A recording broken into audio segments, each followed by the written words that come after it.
The market since World War II has sold between 10 times earnings and 20 times earnings. If you look at the Dow Jones or the S&P 500, if you add up all the companies and take the earnings, you say there's a relationship.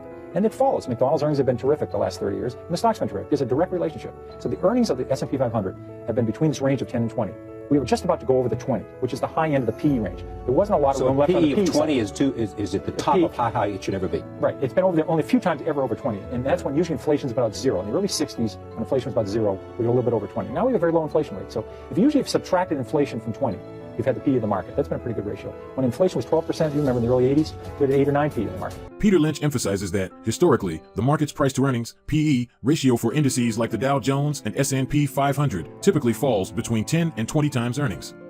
Going above 20 is uncommon and tends to occur during periods of low inflation. This suggests that the PE ratio is influenced by inflation, with a subtracted inflation rate of 20 often used as a reference point for assessing market valuation.